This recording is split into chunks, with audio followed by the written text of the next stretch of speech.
आज हम income tax का एक बहुत ही इम्पॉर्टेंट टॉपिक डिस्कस करेंगे, सेक्शन 6, जो डील करता है रेजिडेंशियल स्टेटस से। याद रखिए, किसी भी पर्सन पर टैक्स कितना लगेगा ये उसके रेजिडेंशियल स्टेटस पर डिपेंड करता है, ना कि उसकी सिटीजनशिप पर। सबसे पहले समझते हैं क्लासिफिकेशन। रेजिडेंशियल स्टेटस दो कैटेगरीज में डिवाइड होता है, इंडिविजुअल्स एंड फर्म्स, एलएलपी, एओपीज और कंपनीज एक्सेट्रा। इंडिविजुअल्स, इन्हें हम रेजिडेंट, डीम्ड रेजिडेंट या फिर नॉन रेजिडेंट कह सकते हैं। रेजिडेंट्स के भी दो टाइप्स होते हैं, रेजिडेंट एंड ऑर्डिनरीली रेजिडेंट और resident but not ordinarily resident. Firms, LLP, AOP और कंपनीज, ये या तो रेजिडेंट होते हैं या फिर नॉन रेजिडेंट। अब आते हैं मेन पार्ट पर, एक इंडिविजुअल रेजिडेंट कब बनता है।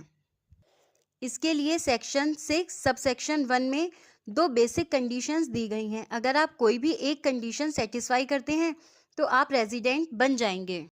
कंडीशन नंबर 1, आप रेलिवेंट प्रीवियस ईयर में इंडिया में टोटल 182 डेज और मोर के लिए रहे हो।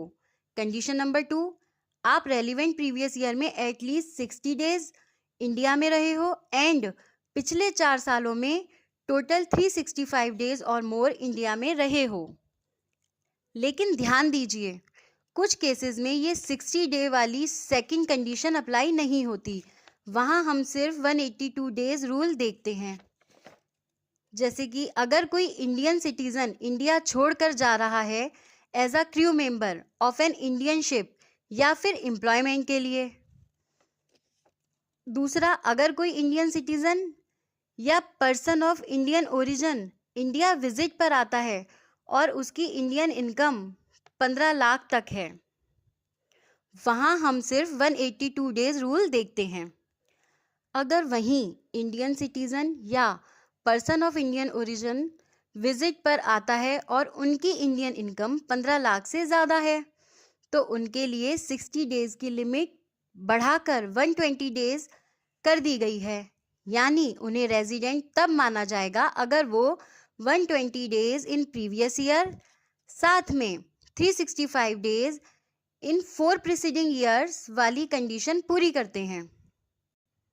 अब बात करते हैं एक नए कॉन्सेप्ट की, डीम्ड रेजिडेंट। अगर कोई इंडियन सिटीजन है जिसकी इनकम 15 लाख से एक्सीड करती है और वो दुनिया के किसी भी और देश में टैक्स पे करने के लिए लायबल नहीं है, तो उसे इंडिया का डीम्ड रेजिडेंट मान लिया जाएगा।